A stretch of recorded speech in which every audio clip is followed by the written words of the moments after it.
हम doubt discussion start करते हैं एचसीवी के इस चैप्टर से।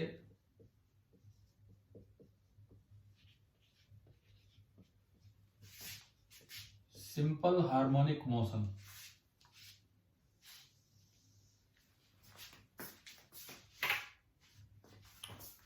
Simple harmonic motion. सबसे पहला डाउट जो आप लोग पूछ रहे हैं, ये एक्सरसाइजेज हम ले रहे हैं, अनसोल्व्ड जो क्वेश्चंस है वो।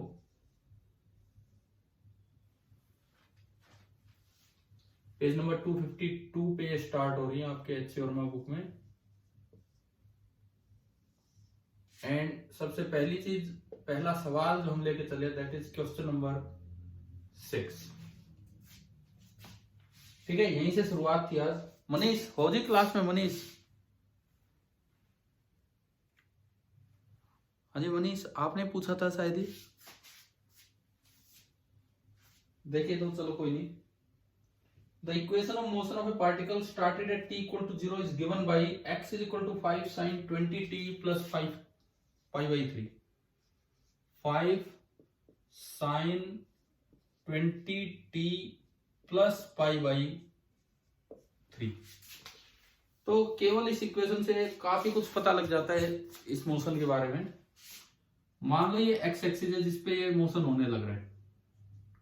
Suppose this is the origin. एक बार इक्वेशन देख के बताओ, इक्वेशन देख के बताओ कि इसकी मीन पोजीशन कहाँ है? जीरो पे, x माइनस 0 0। यहाँ ये मीन पोजीशन है। एम्पलीट्यूड कितना है इसका? 5। तो यानी कि यहाँ 5 तक जा रहा होगा और यहाँ -5 तक। जब भी कभी ये यहां से निकलेगा आगे जाएगा तो हमने एक फेज जैसी चीज पड़ी हुई है 0 डिग्री। यहां पहुंचेगा तो फेज 90 डिग्री, यहां से वापस आएगा फेज 180 डिग्री, यहां आएगा 270 डिग्री। है ना भाई, ध्यान है ना ये फेज वाला काम? Yes sir. अब बताओ इसका इनिशियल फेज कितना है? इक्वेशन देख के इनिशियल फेज π/3। देखो ये एक बात का ध्यान रखना है, यहाँ साइन होना चाहिए, यहाँ प्लस होना चाहिए, तब आप ये देखें। अगर कुछ हो रहा है तो पहले उसको साइन में कन्वर्ट करो। ठीक है, इस तरह से। तो ये तो बिल्कुल ठीक दे रखी है। तो आपका ये आ गया π/3। π/3 को डिग्री में बोले तो 60 डिग्री। इसका मतलब इनिशियल फेज इसका यहाँ कहीं है, a/2 से भी आगे, क्योंकि a/2 पे तो 30 डिग्री होते, मतलब ये यहां से और आगे जा रहे हैं। t बराबर 0 पे ये पार्टिकल यहां है। अच्छा, टाइम पीरियड पहले ही देख लो। ओमेगा कितना है इसका? ओमेगा 20। तो टाइम पीरियड होगा 2π/20, यानी कि जो टाइम पीरियड होगा वो कितना होगा? π/10 सेकेंड। अब देखिए इसमें कितने पार्ट है? 3 part. First part, when does the particle first come to rest. पहली बार ये रेस्ट पे कब आएगा? तो रेस्ट पे तो यहीं आ जाएगा, एक्सट्रीम पोजीशन पे। तो पहली बार रेस्ट पे आने के लिए इसको 60 से 90 पे पहुंचना है। 60 से 90 पे पहुंचना है, मतलब फेज डिफरेंस में कितना बदलाव? 30 डिग्री। केवल और केवल 30 डिग्री। फेज डिफरेंस में केवल 30 डिग्री। तो हम तो एक ही चीज याद रखते हैं ना, 360 डिग्री का चेंज हो तो टी टाइम लगता है, 1 डिग्री का चेंज हो तो t/360, और 30 डिग्री का चेंज हो तो t/360 डिग्री और इंटू 30 डिग्री। ये गया और आंसर आ गया t/12। और t जब आप π/10 इसमें रखेंगे तो ये आपका आ रहा है π/120 सेकेंड। बताओ, आया? समझ आया? Yes sir. अब देखो बी और सी भी ऐसे ही, एक बार देख लेते हैं जब यहाँ है तो। फर्स्ट है 0 एक्सेलरेशन एंड फर्स्ट है मैक्सिमम स्पीड। 0 एक्सेलरेशन कहाँ होती है? मीन पोजीशन पे कि एक्सट्रीम पोजीशन पे? मीन पे। और मैक्सिमम स्पीड कहाँ होती है? मीन। तो दोनों में एक ही चीज पूछी कि भाई मीन पे कब पहुंचेगा। दोनों पार्ट में यही पूछा मीन। अब मीन पे पहुंचने के लिए पहले 30 डिग्री तो इधर जाए और वापस कितना है? 90। तो टोटल कितना फेज चेंज चाहिए? कितना? 120। फिर वही बात, 360 डिग्री के लिए टी टाइम लगता है, एक के लिए t/360, और 120 डिग्री के लिए हमें चाहिए t/360 डिग्री और इंटू 120 डिग्री, यानी कि मुझे जो टाइम लगा वो कितना लगा, t/3। और t जब आप π/10 यहां रखोगे तो ये टाइम आपका आ रहा है π/30 सेकेंड। समझ आया फेज से कैसे करना है? ठीक है। देखो ऐसे कोई भी सवाल हो ना, कोई भी जो इक्वेशन दे रखी हो और आपसे पूछ ले यहां से वहां जाने का टाइम, या कोई भी टाइम पूछा हो, आप फेज से कीजिए, आप डायरेक्ट फेज से कीजिए, अपने आप फटाफट सोल्व होंगे। इससे आसान मेथड नहीं है इस सवाल के लिए, समझ गए हो ना? ठीक है। अगर आप इक्वेशन से जाओगे ना, एक्स की जगह 5 रख के फिर ट्रिग्नोमेट्री से सोल्व कर रहे हो, फिर उससे इनिशियल टाइम देखोगे घटाओगे, तो उससे टाइम ज्यादा लगता है, पता नहीं आप ढंग से ट्रिग्नोमेट्री की इक्वेशन सोल्व कर भी पाए कि नहीं। अच्छा, इसके बाद आपका अगला डाउट है क्वेश्चन नंबर 7। अब इसको भी ध्यान से देखना, इक्वेशन है और टाइम पूछा है तो मुझे फेज से ही चलना है। इक्वेशन है और टाइम पूछा है तो मैं केवल और केवल फेज से ही चलूंगा। देखते हैं हम।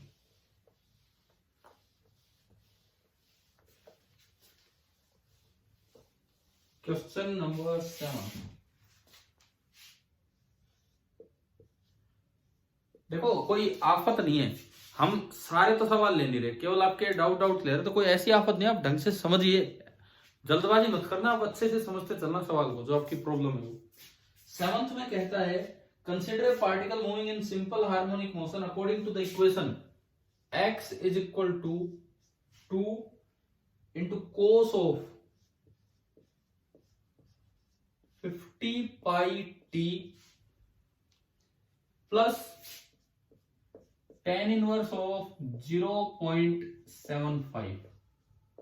ये दिया गया, ये इक्वेशन दी है। अब पूछा है t बराबर 0 पे, ठीक है, कहीं से भी स्टार्ट हुआ होगा। When does the particle come to rest, फिर वही बात है, मीन और एक्सट्रीम के ऊपर ही सवाल है।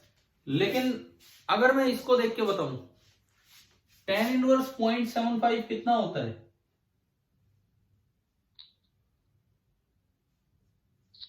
बोलो। 0.75 हो गया 75/100, मतलब 3/4। किस वैल्यू पे tan थीटा 3/4 आता है? किस एंगल पे? 37। तो tan इनवर्स 3/4 तो हो गया 37 डिग्री। अब मुझे ये बताओ कि इस इक्वेशन का, इस मोशन का इनिशियल फेज कितना है?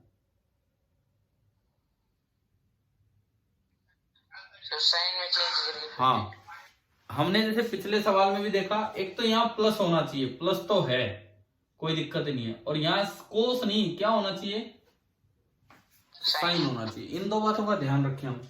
तो भाई अब देखो, मुझे कोस को साइन में कन्वर्ट करना है, तो क्या मैं जानता हूं कि sine 90 plus theta cos theta होता है?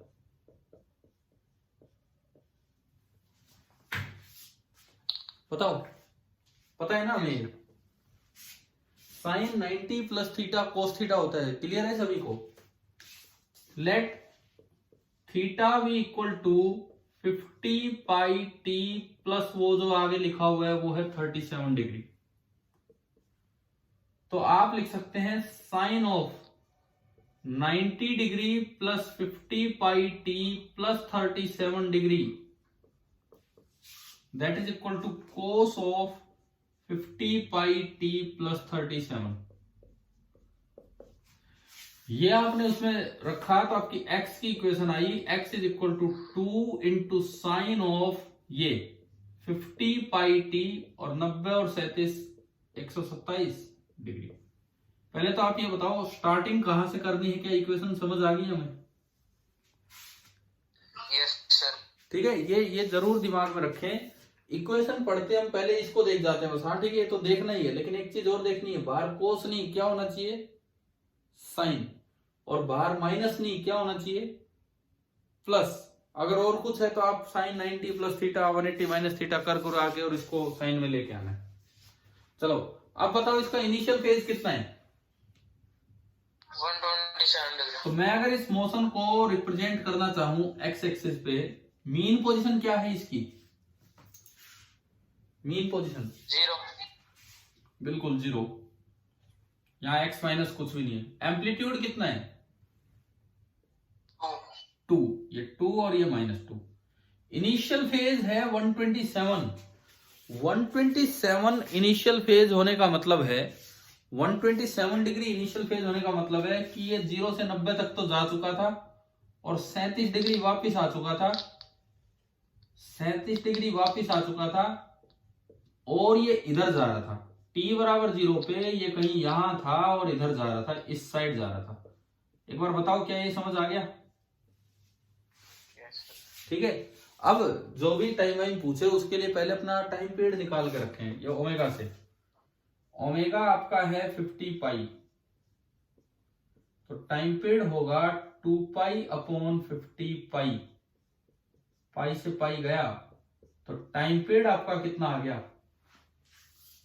1/25 सेकेंड, है ना। अब देखते हैं, स्टार्ट करते हैं इसका फर्स्ट पार्ट। फर्स्ट पार्ट ही कहता है when does the particle come to rest for the first time. अब बताओ ये यहां है, पहली बार रेस्ट पे कहां आएगा? कहां आएगा पहली बार रेस्ट पे?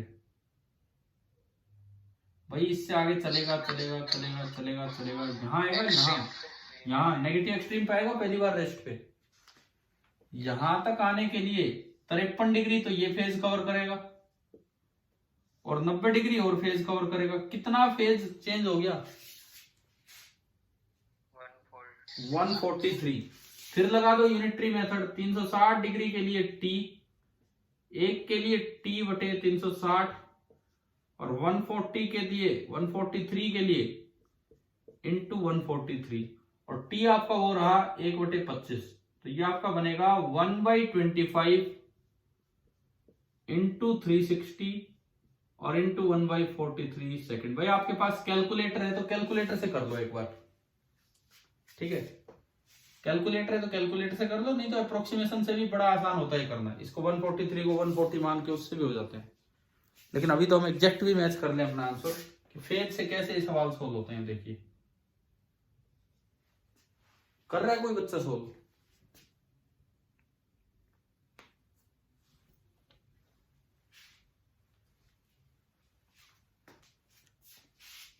हाँ जी बताओ, कर रहे हो क्या कैलकुलेट?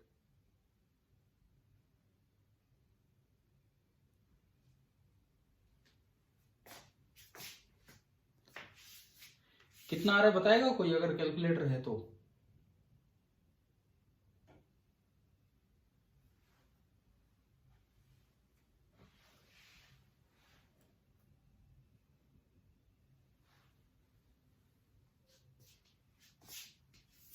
बताओ, बता रहे हो क्या? मैं आगे बढ़ूं?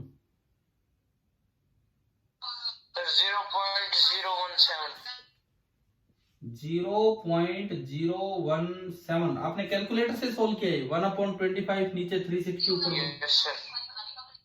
और आंसर क्या है? 1.6 into 10 raised to power minus 2।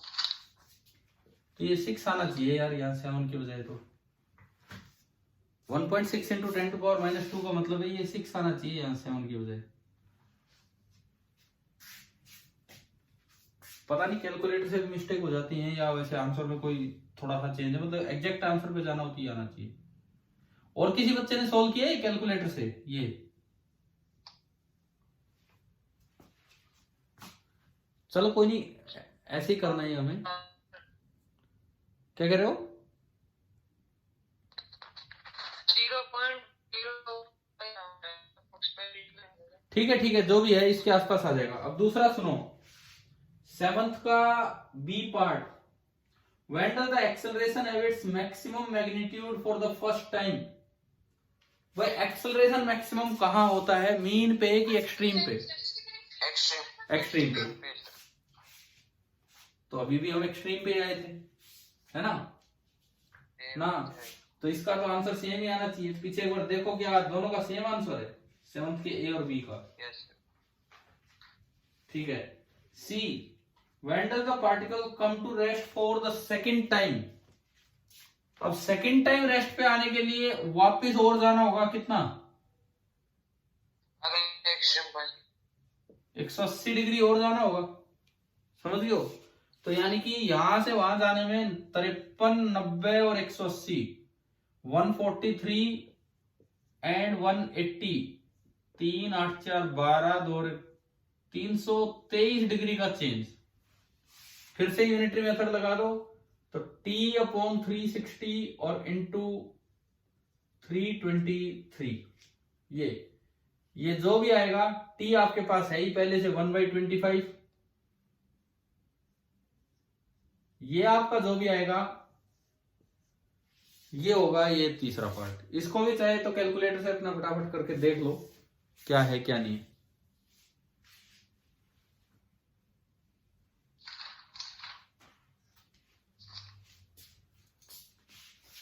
हाँ भाई हो गया। 0. ये यार है, सही है सर।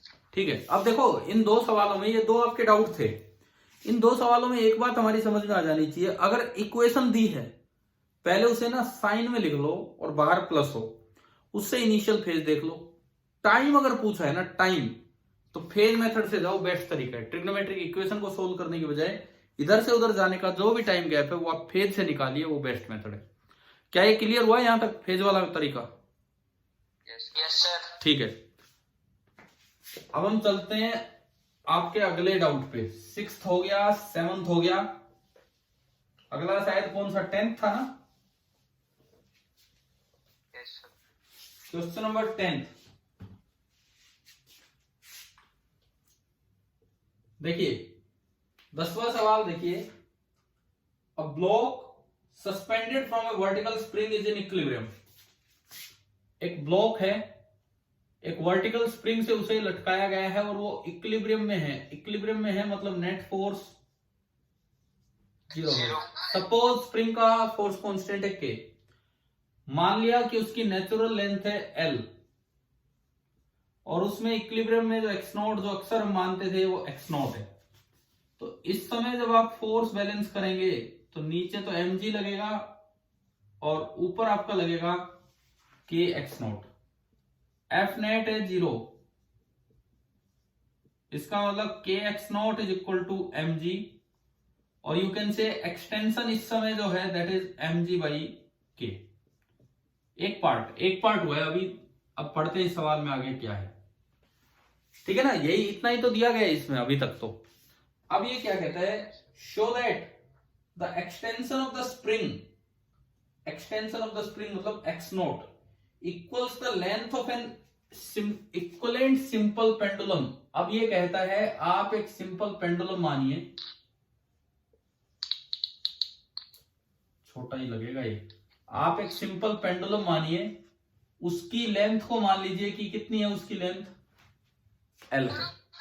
ठीक है, देखो अगर ये आपका डाउट है तो क्यों डाउट है वो आप देखो इधर, मैं तो जो ये बोल रहा हूं उसके अकॉर्डिंग बना रहा हूं। मैंने एक सिंपल पेंडुलम माना जिसकी लेंथ है L। Show that the extension of the spring equals the length L of equivalent simple pendulum. Equivalent simple pendulum का मतलब इसने दिया that is a pendulum having frequency same as that of the block. ये oscillate करेगा, तो आपको prove तो ये करना है कि L is equal to x0, और जो गिवन है frequency of pendulum that is same as frequency of block. Frequency same है तो टाइम पीरियड भी सेम होगा। Yes sir. अब देखो टाइम पीरियड ऑफ पेंडुलम का क्या फॉर्मूला होता है आप बताओ? 2π√L/K। हाँ, 2π √of L/g। और टाइम पीरियड ऑफ ब्लॉक का क्या फॉर्मूला होता है? 2π √of m/k। हाँ भाई समझ आ रहा है ना कैसे हम लिख रहे हैं? ठीक है, देखो जो गिवन चीजें हैं इक्विवेलेंट पेंडुलम का ये मतलब दिया वो मैंने लिख ली। 2π से 2π cancel, squaring both the sides, L/g is equal to m/k, और you can say L is equal to mg/k0 ना k। This is equation number 1, this is equation number 2। From equation 1 and 2 आपको क्या दिख रहा है बताओ?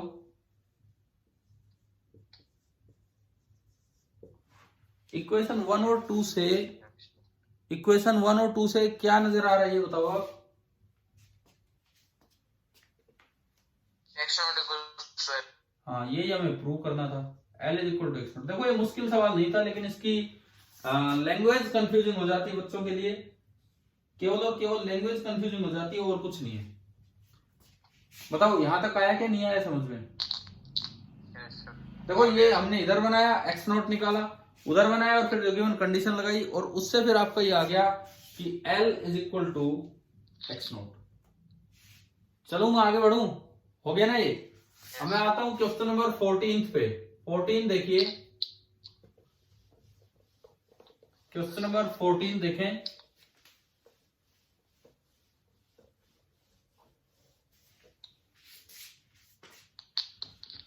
uh, 14th में क्या है, हाँ, small block of mass m is kept on a bigger block of mass capital M which is attached to a vertical spring of force constant K as shown in the figure. System oscillates vertically. आपको ये दिया गया है,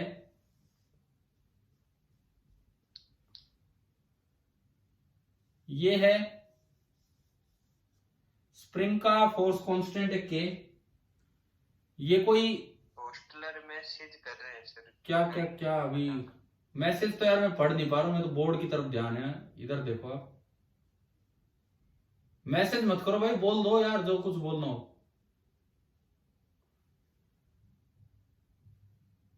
actually मेरा इस screen पे ध्यान नहीं है, मैं बोर्ड की तरफ और बुक की तरफ देख रहा हूं। इधर देखिए आप, देखिए ये कैपिटल M है और ये स्मॉल m है, ये आपको दिया गया है, और इसका फोर्स कांस्टेंट स्प्रिंग का दे रखा है K। क्या ये स्प्रिंग अपनी नेचुरल लेंथ में होगी या दबी होगी अभी इक्विलिब्रियम में? इक्विलिब्रियम के समय ये अपनी नेचुरल लेंथ में होगी या कुछ दबी होगी बताओ? दबी होगी सर। दबी होगी। तो मैंने इसकी नेचुरल लेंथ मान ली L है, सपोज इसकी नेचुरल लेंथ है L, ठीक है, इसकी नेचुरल लेंथ है L, और ये जो एक्सटेंशन है, ये एक्सटेंशन, ये फिलहाल मैंने माना कितना है एक्स नोट, एक्सटेंशन कह रहा हूं सॉरी, कंप्रेशन, कंप्रेशन है एक्स नोट। एक्स नोट की अगर जरूरत पड़े तो आया ही पड़े, क्योंकि ऊपर की तरफ फोर्स लग रहा होगा K इंटू एक्स नोट, और नीचे की तरफ लग रहा होगा M plus small m into G, ये बनेगा। At equilibrium K x naught is equal to M plus m into G। ये तो इसकी पहली सिचुएशन है, स्टार्टिंग मतलब इक्विलिब्रियम, ये हमने बना दी कि भाई ये इसकी मीन पोजीशन है, ये इसकी मीन पोजीशन है, यहां से शुरुआत होती है। अब ये कहता है A part, find the resultant force on the smaller block when it is displaced through a distance x above its equilibrium position. जब स्मॉलर ब्लॉक x ऊपर जा चुका है तो उस पर रिजल्टेंट फोर्स कितना होगा, ये हमें बताना है।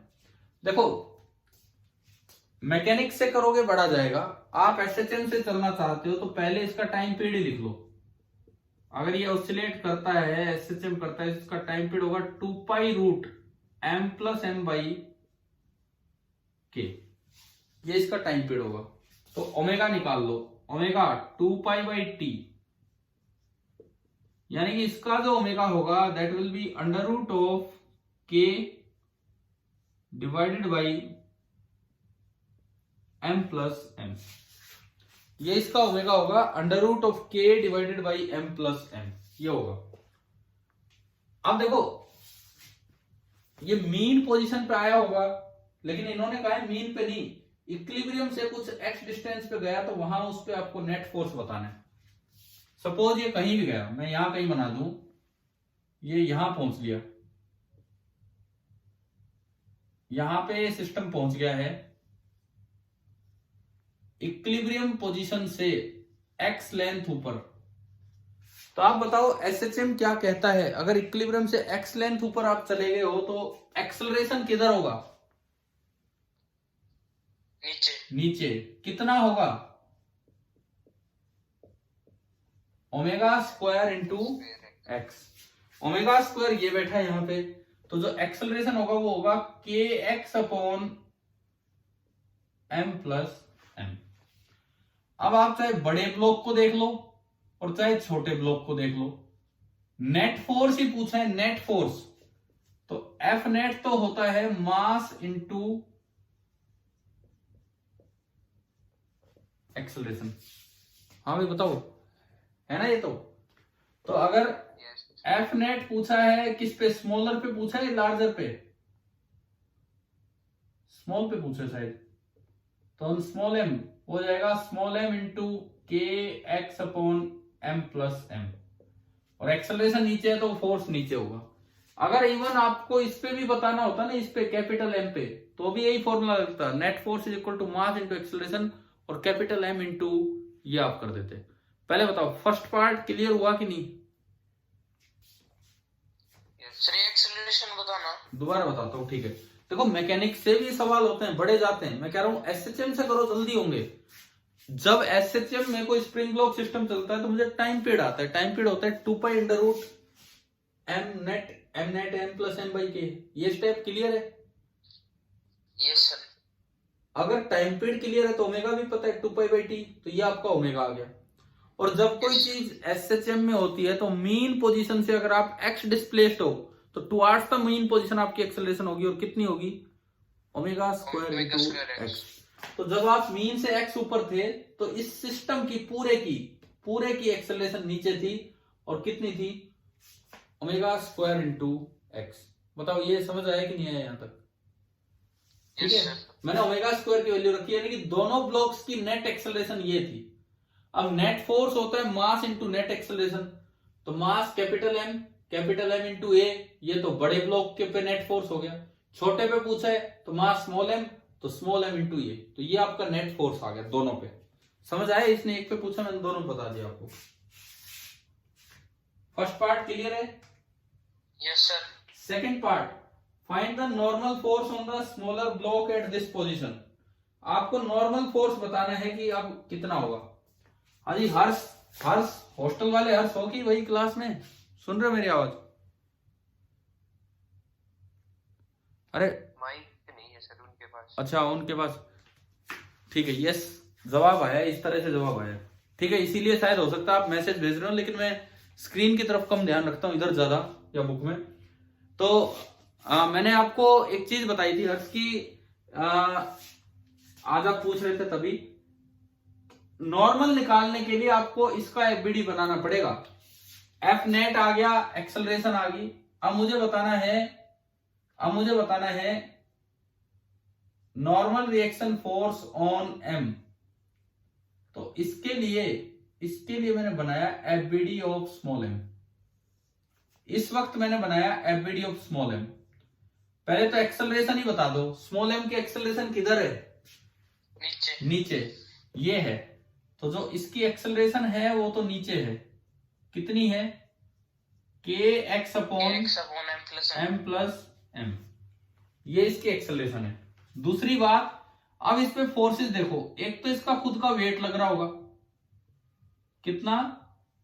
mg, और कुछ लग रहा होगा थोड़ा नॉर्मल रिएक्शन। थोड़ा मैं इसलिए कह रहा हूं क्योंकि नेट एक्सेलरेशन नीचे है, तो नीचे वाला ज्यादा होगा। अब जी बनाना, इसकी इक्वेशन क्या बनेगी? न्यूटन्स लॉ की नीचे की तरफ पॉजिटिव मानते हुए क्या इक्वेशन बनेगी? Newton's second law. mg plus mkx upon m plus m। ये क्या कर दिया? कौन सी इक्वेशन लगा रहे हो? क्या होती है Newton second law? Net force is equal to mass into acceleration. ये कौन सा फोर्स है भाई? ये तो एक्सेलरेशन है। नेट फोर्स, दो फोर्स लग रहे हैं, नीचे एक्सेलरेशन है तो नीचे वाला बड़ा होगा, तो नेट फोर्स कितना हुआ नीचे की तरफ? mg minus n। समझ आ रहा है क्या? Is equal to mass small m into acceleration k x upon m plus m। एक बार आप सिंप्लीफाई कीजिए और n निकालिए और देखिए आंसर आ रहा है क्या। इक्वेशन आ गई होगी समझ, किस तरह से बनाई है।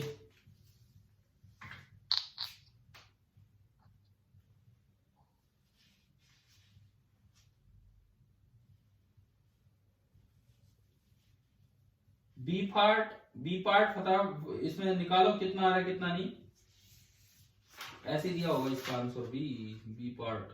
कौन सा सवाल है हमारा? सवाल नंबर कौन सा चल रहा था? 14 बिल्कुल ऐसे ही दिया है, mg minus m k x upon m plus m. यहां से अगर आप n निकालोगे तो ये n आपका आ रहा है mg minus m k x upon m plus m, ये आपका आया। ठीक है, ये नॉर्मल रिएक्शन आ गया। और लेकिन इसी पार्ट में एक और बात पूछी इन्होंने, एक और बात पूछी कि 14th में when is this force smallest in magnitude, ये फोर्स स्मॉलेस्ट कहां होगा? देखो कुछ भी एक्सेलरेशन हो, मान लो इस एक्सेलरेशन को मैं ए कहूं, ए है, तो इक्वेशन बनेगी mg माइनस एन बराबर एम ए। तो n आ रहा है mg minus m a. mg तो कांस्टेंट है लेकिन a तो वेरिएबल होता है एसएचएम में। mg कांस्टेंट है लेकिन a वेरिएबल है। आप n को मिनिमम चाहते हो, यहां माइनस लगा हुआ है, यानी कि a को क्या कर दीजिए, मैक्सिमम मीन पोजीशन पे होता है कि एक्सट्रीम पोजीशन पे? एक्सट्रीम। अब एक्सट्रीम भी दो हैं, एक अपर एक्सट्रीम और एक लोअर एक्सट्रीम। कौन सी एक्सट्रीम पोजीशन लेनी होगी हमें बताओ? अगर आप लोअर एक्सट्रीम पे चले गए ना, अगर आप लोअर एक्सट्रीम पे चले गए तो एक्सेलरेशन की डायरेक्शन ही पलट जाएगी, समझ रहे हो? तब तो n बहुत ज्यादा हो जाएगा। अगर एक्सेलरेशन ऊपर हो गया तो नॉर्मल अच्छा खासा हो जाएगा, mg से भी ज्यादा हो जाएगा, समझ गए हो? ठीक है, तब तो n मिनिमम हो ही नहीं सकता। यानी कि अगर आप n मिनिमम चाहते हो तो a मैक्सिमम करो, और a मैक्सिमम कहां होगा, कौन सी वाली पोजीशन वाला लेना होगा हमें? अपर एक्सट्रीम। आप लोअर एक्सट्रीम भी ले सकते थे लेकिन उसमें फिर नॉर्मल बहुत ज्यादा हो जाएगा, लोअर एक्सट्रीम पे एक्सेलरेशन ऊपर होगी। ठीक है, सेकंड पार्ट आ गया समझ? थर्ड पार्ट, इसमें third part, what can be the maximum amplitude with which the two blocks में ऑसिलेट टुगेदर। बड़े से बड़ा एम्पलीट्यूड क्या हो सकता है ताकि ये दोनों बस साथ साथ ऑसिलेट करते रहे? तो देखो साथ साथ ऑसिलेट करने का मतलब है कि n must be greater than और इक्वल टू 0। भाई साथ साथ का मतलब कॉन्टेक्ट बना रहे, कॉन्टेक्ट बना रहे मतलब n must be greater than और इक्वल टू 0, क्योंकि अगर n लेस देन 0 हो गया तब तो कॉन्टेक्ट ही ब्रेक हो जाएगा। इक्वल टू 0 लास्ट केस है। हाँ भाई ठीक है, यहां तक समझ आया? n की वैल्यू ये रही, यानी कि mg minus m a that should be greater than और इक्वल टू 0। अच्छा, अगर n की मिनिमम वैल्यू भी इससे बड़ी हो जाए तो बाकी सारी वैल्यू तो इससे बड़ी अपने आप ही होंगी। समझ आ रही है बात? अगर n की मिनिमम वैल्यू ही इससे बड़ी हो जाए तो बाकी वैल्यू तो अपने आप ही बड़ी है, तो मैं कंडीशन को ऐसे भी लगा सकता हूं। और n मिनिमम चाहते हो तो इसको आप लिख लो mg minus m into A maximum that should be greater than और इक्वल टू 0। और a मैक्सिमम होता है एक्सट्रीम पोजीशन पे, तो ये बना mg माइनस m, एक्सेलरेशन होता है ओमेगा स्क्वायर एक्स और एक्सट्रीम पोजीशन पे होगा omega square a. m common आके कट गया, g should be greater than और इक्वल टू ओमेगा स्क्वायर ए। यहां से आ रहा है कि a should be less than और equal to g upon omega square. और ओमेगा कितना है इस सिस्टम का? मैंने मिटा दिया, यहां लिखा था आपने। ओमेगा कितना है इस सिस्टम का? Under root of k upon m plus m. तो आपने ये रखा, तो a should be, this implies a should be less than और equal to g upon k, और ऊपर गया m प्लस m। अब a या तो इतना हो या इससे कम हो, या तो इतना हो या इससे कम हो, तो बताओ ये a की मिनिमम वैल्यू आई कि मैक्सिमम वैल्यू आई? मैक्सिमम। मैक्सिमम ही इसमें पूछा था। हाँ जी भाई बताओ, 14th अब क्लियर है सभी को?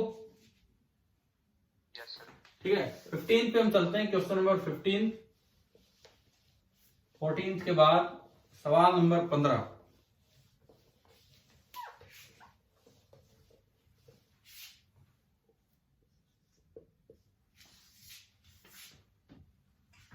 इसमें कहता है कि फिर से कुछ इस टाइप का सा ही सिस्टम है। अच्छा सवाल है, देखिए आपको मैकेनिक्स का भी यूज करना है और एसएचएम का भी।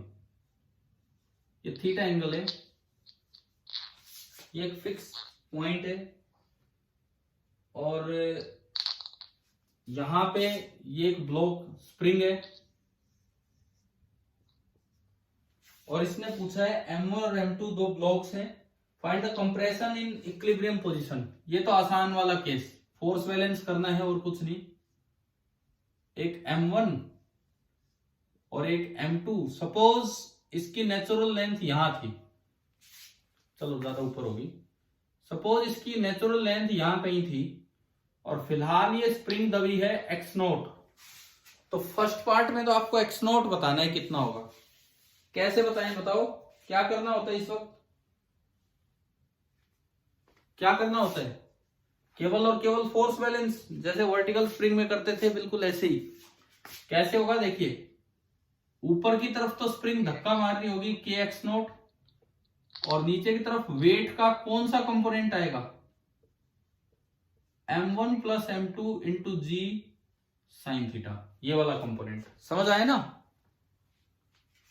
जो जी कोस थीटा है उसको तो नॉर्मल बैलेंस कर लेगा, और at equilibrium means at mean position,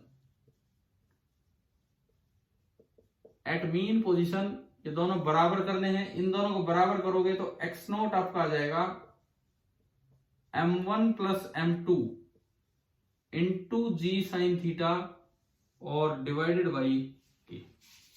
m1 plus m2 into g sine theta divided by k. बताओ भाई क्या, एक बार ये बताओ, यहां तक समझ आ गया फर्स्ट पार्ट? Yes sir. ठीक है, सेकंड पार्ट अब सुने।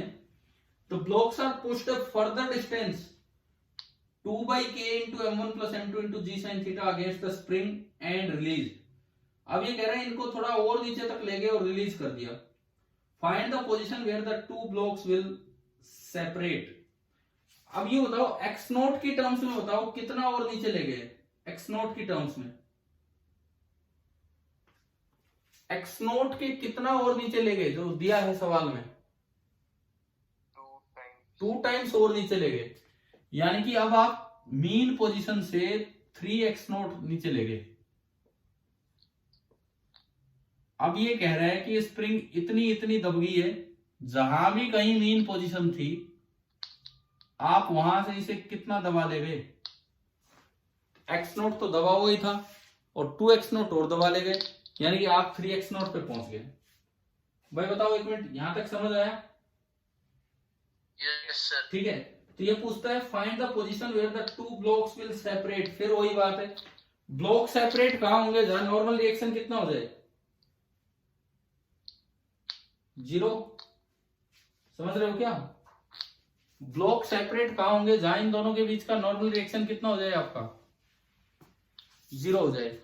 आप M2 को देखिए, M2 को जिस वक्त M2 का नॉर्मल 0 हो गया, जिस भी जगह M2 पे नॉर्मल रिएक्शन 0 हो गया, तो स्प्रिंग तो जुड़ी नहीं है, स्प्रिंग तो जुड़ी नहीं है M2 से, तो M2 का जो एक्सेलरेशन है वो ओनली एंड ओनली कितना बचेगा। देखो M2 पे स्प्रिंग तो जुड़ी नहीं है, या तो M2G है जिसका एक कंपोनेंट G sin थीटा और एक component G cos theta. G cos theta तो बैलेंस पड़ा है, M2G cos थीटा।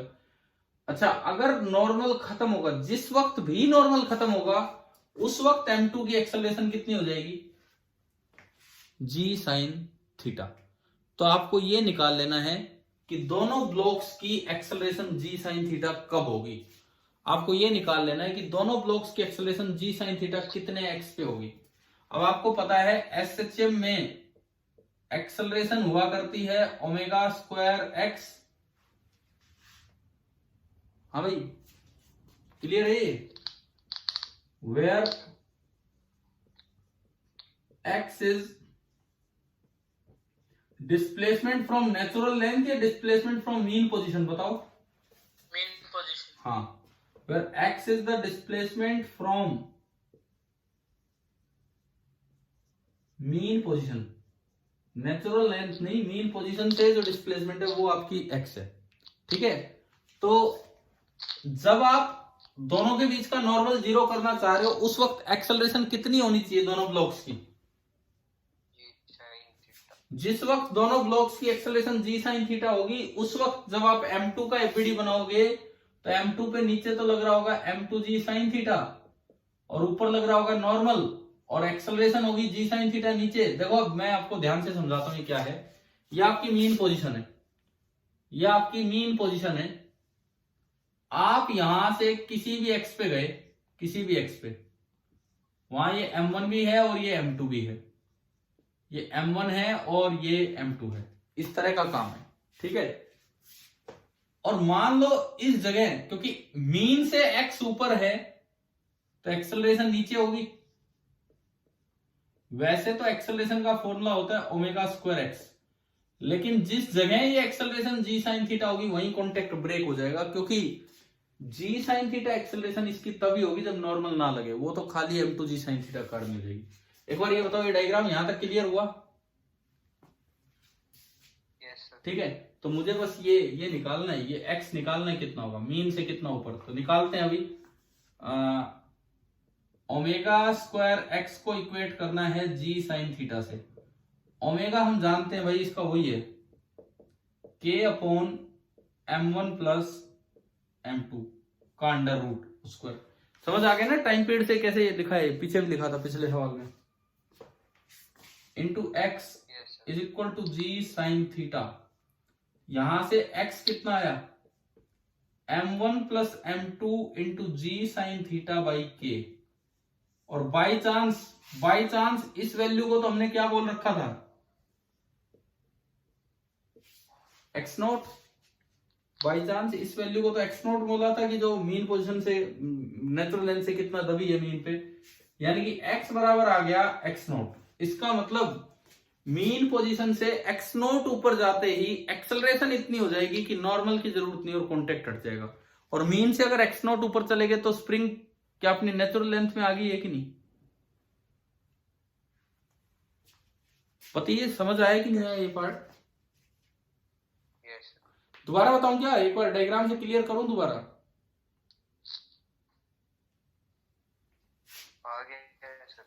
ठीक है, किसी को डाउट हो तो पूछ ले, मैं दोबारा बता दूंगा। ये डायग्राम रहा, यहां से x ऊपर गए तो एक्सेलरेशन ओमेगा स्क्वायर x नीचे होगा। अगर वो एक्सेलरेशन जी साइन थीटा तो इस पर कॉन्टेक्ट की जरूरत ही नहीं है, वहां कॉन्टेक्ट ब्रेक होगा। उसको इक्वेट किया, वहां से x कोई आया जो बाई चांस शुरू में x नोट था, यानी कि आप यहां से x नोट ऊपर आ गए, मतलब कि स्प्रिंग अपनी नेचुरल लेंथ में आ गई। ये इसका हुआ सेकेंड पार्ट। अब आता है third part, what is the common speed of the blocks at the time of separation. अब ये कैसे निकालें common speed of the block at the time of separation? आप एनर्जी कंजर्वेशन भी लगा सकते हैं, लेकिन आपके पास एक और भी तरीका है, आपके पास एक और भी तरीका है। बताओ क्या? एसएचएम का यूज बताओ क्या है। यहां किसी भी डिस्प्लेसमेंट पे अगर आपको वेलोसिटी चाहिए तो क्या फॉर्मूला था? v बराबर एसएचएम का हाँ, तो उससे देखो ना, आप एनर्जी कंजर्वेशन से क्यों जाते हो, बड़ा पड़ेगा। इससे देखो आप, v बराबर omega into under root a square minus x square. ये थी इसकी मीन पोजीशन। आप फर्दर कितना दबा के ले गए थे, मीन से कितना और आगे ले गए थे जहां से रिलीज किया है? 2x not. जहां से रिलीज किया, जहां रिलीज किया वहां स्पीड जीरो थी और फोर्स नॉन जीरो, मतलब ये कौन सी पोजीशन थी आपकी? एक्सट्रीम। यहां मीन यहां, तो एम्पलीट्यूड कितना है? 2x not. और जहां आपकी वेलोसिटी पूछी है वहां आप मीन से कितना ऊपर जा चुके हो? x not. तभी तो आप नेचुरल पे आए। तो देखो यही तो रखना था, v बराबर ओमेगा आपके पास है ही, अभी लिखा था मैं फिर भूल जाता हूं, k upon m1 plus m2 का under the root into under root a का स्क्वायर। a आपका था 2x नोट, 3x नोट नहीं 2x note, 4x note square हो गया। माइनस एक्स का स्क्वायर। अब एक्स इधर है लेकिन कितना, एक्स नॉट।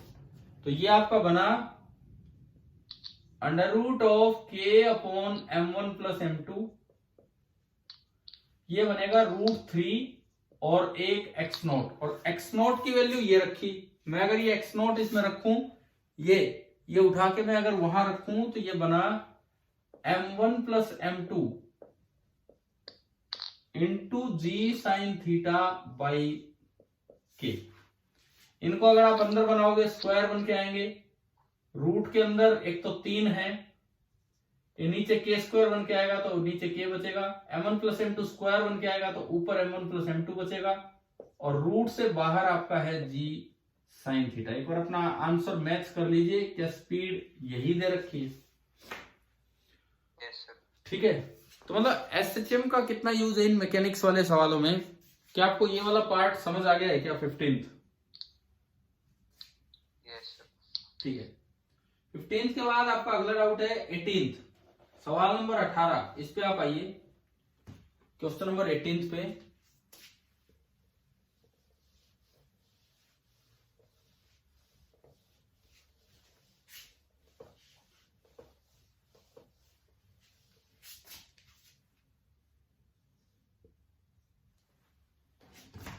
देखो, the spring shown in the figure is unstressed when a man starts pulling on the cord। देखो फिर दोबारा से सुनो, ये स्प्रिंग है, अभी ये अनस्ट्रेच्ड है। अनस्ट्रेच्ड है तो स्प्रिंग कोई फोर्स नहीं लगा रही है, और ये मास यहां रखा हुआ है, ये मास यहां रखा हुआ है, लेकिन इस पे एक पुलिंग फोर्स लग रहा है F। अगर ये रखा हुआ है तो इसका मतलब इसकी स्पीड कितनी इस समय? 0। आप बताओ, इस डायग्राम को देख के बताओ, क्या इस पे फोर्स 0 है कि नॉन जीरो है? हॉरिजॉन्टल, इस वक्त इस पे हॉरिजॉन्टल फोर्स 0 है कि नॉन जीरो है? बताइए। नॉन जीरो, क्योंकि एफ लग रहा है, तो फोर्स आपका नॉन जीरो और स्पीड 0, तो कौन सी पोजीशन है? अच्छा जी, फोर्स नॉन जीरो स्पीड 0, कौन सी पोजीशन होती है? एक्सट्रीम। इसका मतलब हमने आइडेंटिफाई कर लिया कि जहां से शुरुआत है वो इसकी एक्सट्रीम पोजीशन है। अब ये कहता है कि एक कांस्टेंट फोर्स लगाया जा रहा है, कांस्टेंट फोर्स लग रहा है, तो आपको एम्पलीट्यूड बताना है। तो पहले मीन पोजीशन ढूंढ लो। मीन पोजीशन कहां होगी? मीन पोजीशन कौन सी हुआ करती है जहां नेट फोर्स कितना हो जाए? 0। तो नेट फोर्स 0 करने के लिए आपको इसे कुछ खींचना होगा, स्प्रिंग को। इधर तो कांस्टेंट फोर्स लग ही रहा है F, आप यहां से x0 आगे ले गए तो इस पे पीछे की तरफ फोर्स लगा K इंटू x0, ये इस पे फोर्स लगा K इंटू x0। आप F आगे लगा के ले गए तो पीछे K इंटू x0, और अगर ये मीन है तो F बराबर K x0, और यू कैन से x0 आ गया F बाई K, यानी कि इन दोनों के बीच की दूरी आ गई F बाई K, और मीन और एक्सट्रीम के बीच की दूरी को ही हम क्या बोलते हैं? एम्पलीट्यूड। तो देखो, एक अच्छा सवाल है जो बिल्कुल डेफिनेशंस पे जा रहे हैं कि मीन पोजीशन की डेफिनेशन क्या है और एक्सट्रीम की डेफिनेशन क्या है। समझ में आया यहां तक? ठीक है, ये इसका फर्स्ट पार्ट। सेकंड ना, इसी में पूछा है time period of motion of the block. हमने आपको एक चीज बताई थी, स्प्रिंग ब्लॉक सिस्टम का टाइम पीरियड किसी एक्स्ट्रा फोर्स के आने से चेंज नहीं होता है अगर वो फोर्स कांस्टेंट रहा हो पूरे मोशन के दौरान। बताओ, लिखवाया था कि नहीं? ये सब बताया भी था ऐसे एग्जांपल्स में। Yes sir. तो क्योंकि सवाल में आपको दे रखा है कि ये फोर्स कांस्टेंट है, तो इस एक्स्ट्रा फोर्स के आने से क्या टाइम पीरियड में कोई बदलाव होगा? नो सर, नहीं होगा। तो ये तो वही टाइम पीरियड रहेगा जो नॉर्मली रहता है, और नॉर्मली क्या रहता है? 2 pi into under root of m by k, ये आपका नॉर्मली रहता है। ठीक है, इसके बाद कौन सा क्या है अब इसमें? B part. Energy stored in the spring when the block passes through the equilibrium position, when the block passes through the equilibrium position. अब आपको ये बताना है कि स्प्रिंग में कितनी एनर्जी है इस वक्त। यार ये तो स्प्रिंग की एनर्जी पूछ रहा है। स्प्रिंग की एनर्जी का तो बड़ा आसान फॉर्मूला होता है। क्या होता है? हाफ के, और ये कितना खिंच गई है स्प्रिंग नेचुरल लेंथ से इस वक्त मीन पे, एक्स नोट। मीन पोजीशन पे बताना है, मीन पोजीशन पे एक्स नोट खिंची है, तो आपने लगाया हाफ इंटू के, और एक्स नोट आपका है एफ बाई के, तो एफ बाई के का स्क्वायर, और ये आपका आया एफ स्क्वायर अपॉन 2k। बताओ भाई, समझ आया? Yes sir. ठीक है, ठीक है। अब इसके बाद आता है third part, kinetic energy of the block at this position. अच्छा देखो, जब भी कभी काइनेटिक एनर्जी पे जाना हो, अब तो वर्क एनर्जी थ्योरम में दिख रही है हमें यहाँ, क्योंकि दो ही फोर्स है horizontally. Work energy theorem, work energy theorem कहती है कि work done by all the forces is equal to change in kinetic energy. आप इससे भी निकाल सकते हो काइनेटिक एनर्जी। देखो, मैकेनिक्स से निकाल रहा हूं, आप एसएचएम से भी निकाल सकते हो काइनेटिक एनर्जी। V बराबर omega into under root a square minus x square, उससे भी आप निकाल सकते हो। दोनों से दिखाता हूं मैं आपको। Work done by all the forces, देखो नॉर्मल और एमजी का तो वर्क है नहीं, एफ एक कांस्टेंट फोर्स है। यहां से यहां तक लाने में, मैं इसको इनिशियल बोल रहा हूं, इसको फाइनल, यहां से यहां तक लाने में एफ ने कितना वर्क किया होगा? कांस्टेंट फोर्स का वर्क होता है F into displacement into cos zero, तो इसका तो वर्क हो गया F into x note, plus कुछ स्प्रिंग ने भी वर्क किया होगा। स्प्रिंग का वर्क होता है you initial minus you final, negative of change in potential energy. You initial तो थी 0 और यू फाइनल हाफ के, ये रहा you in the spring F square by 2k। के ई फाइनल जो आपको निकालना है, और के ई इनिशियल जहां से शुरू हुआ वो 0। एक्स नोट की वैल्यू मैं यहां पुट करूं, एक्स नोट आपका है एफ बाई के, तो देखो ये काइनेटिक एनर्जी फाइनल कितनी आ रही है? एफ स्क्वायर बाई के minus F square by 2k। कितनी आई काइनेटिक एनर्जी मीन पोजीशन पे?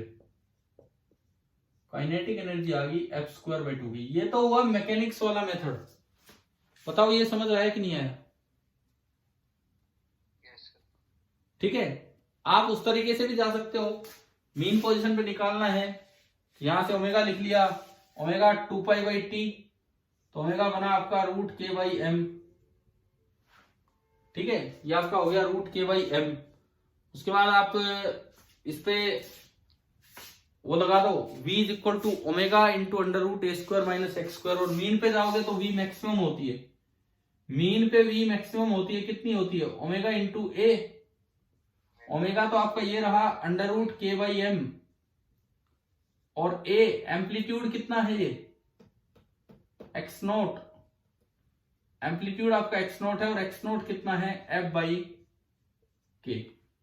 अब आपको काइनेटिक एनर्जी लिखनी हो तो हाफ इंटू एम इंटू इसका स्क्वायर, इसका स्क्वायर करोगे तो के स्क्वायर ना k by m into f square by k square. देखो एम से एम गया, एक के से एक के गया, तो ये कितना आया? F square upon 2k। ये एसएचएम वाले मेथड से बताया, और ये आपको मैकेनिक्स वर्क एनर्जी के मेथड से बताया। आप बताओ कि दोनों से समझ आ गया कि नहीं? ठीक है ना, 18th हो गया, दोनों पार्ट से आपको बता दिए। 24th पे हम आते हैं, क्वेश्चन नंबर 24। अच्छा, ये मोमेंट ऑफ इनर्शिया दे दिया आपको। वैसे देख लो, क्योंकि ज्यादातर बच्चों से ये हो भी गया था, है ना भाई? ये ध्यान आपको एक दिन क्लास में दिया था करने के लिए, तो कोई नहीं, मैं दोबारा बता देता हूं, क्योंकि एक दो बच्चे कह रहे थे कि डिफरेंशिएशन में प्रॉब्लम आई है। देख लेते हैं हम क्वेश्चन नंबर 24।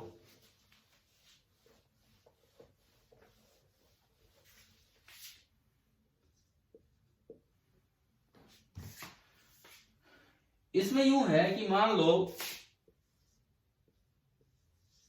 जब ये इक्विलिब्रियम में था, तो ये स्प्रिंग कुछ खिंची होगी,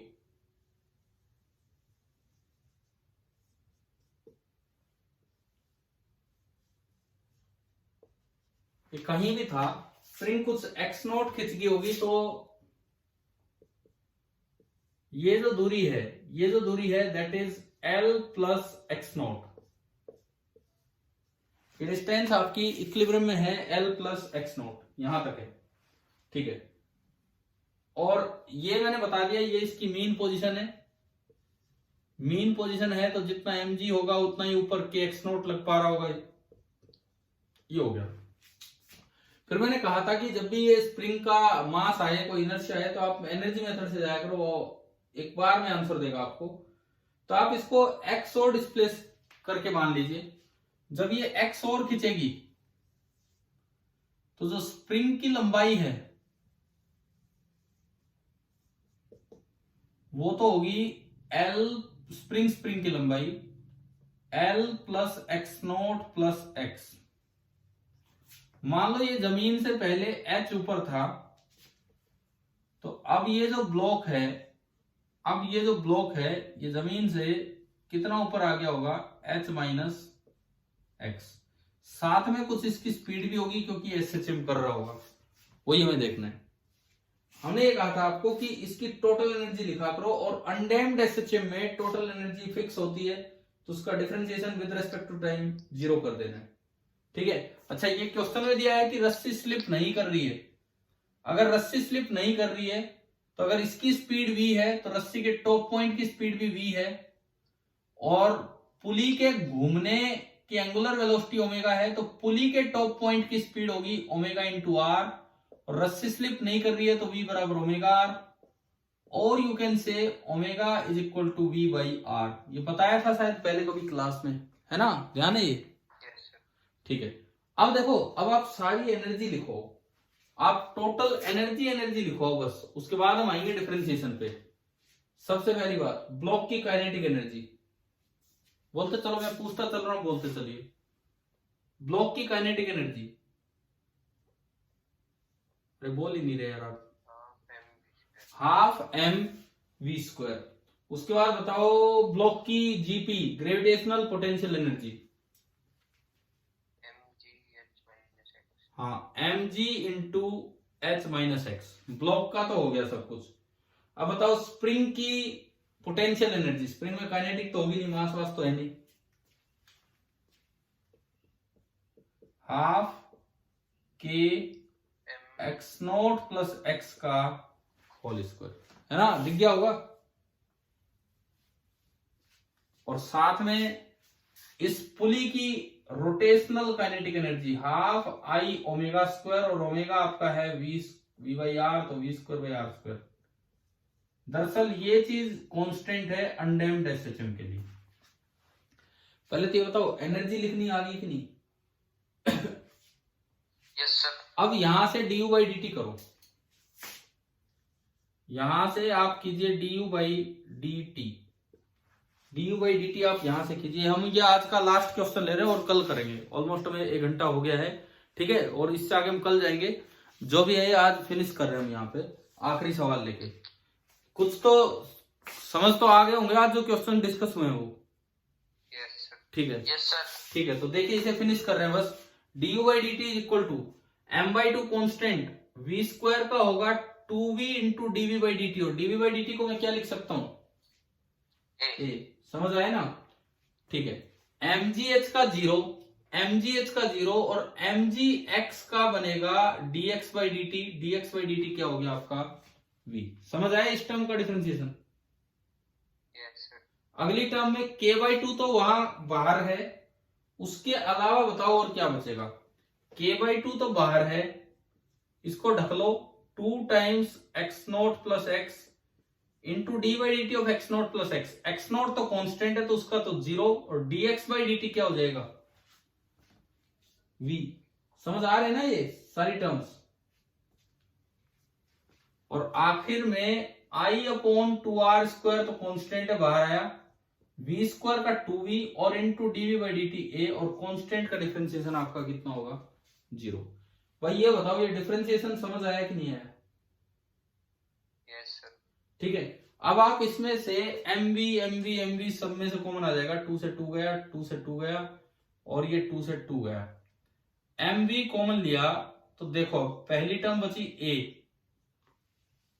minus G plus M common लिया तो K बाई M बचा, x note plus x, M common लिया तो I upon M R square बचा और इंटू A और इज इक्वल टू 0। एक बार चेक करो क्या सही लिखा है मैंने या कुछ गड़बड़ होगी। ठीक है ना। अब ये देखो, इसको अलग अलग करो, इसको अलग अलग, एक बार के इसके साथ और प्लस के एक्स बाई एम अलग। क्या ये और ये कैंसिल नहीं हो रहे हैं यहां से? एम जी बराबर के एक्स नोट, तो यहां से जी बराबर आ गया के एक्स नोट बाई एम, तो ये पूरी की पूरी टर्म इससे कैंसिल होगी। समझ आया? ठीक है। अब बाकियों में से ए की 2 टर्म है, उनमें से मैंने ए कॉमन निकाला तो अंदर बच रहा है 1 plus I upon M R square is equal to, बाकी को उधर भेज दो, माइनस के बाई एम इंटू एक्स। सही लिखा होगा शायद हमने, कुछ गड़बड़ होगी। ठीक है, यही है। यहां से a निकाल लो, a minus k upon m 1 plus I upon M R square into x. अब जनरली एक्सेलरेशन होता है माइनस ओमेगा स्क्वायर एक्स, तो उससे कंपेयर करोगे तो ये आपका ओमेगा स्क्वायर आ गया। इसको रीअरेंज कर लेना मास को मल्टीप्लाई करके, अगर आंसर में किस तरह अरेंज कर रखा उससे। अगर आप इस m को अंदर मल्टीप्लाई करते हो तो m इंटू 1 तो m हो गया और अगले m से ये कट जाएगा, तो m plus I by R square. तो यहां से मैं अगर आगे बढ़ाऊं तो आपका ओमेगा स्क्वायर आ गया k upon m plus I upon r square. Omega आ गया इसका अंडर रूट और टाइम पीरियड होता है 2 पाई बाई ओमेगा, तो 2 पाई बाई इसका reciprocal m plus I upon r square divided by k. Answer ऐसे दिया है, कुछ अलग दिया है।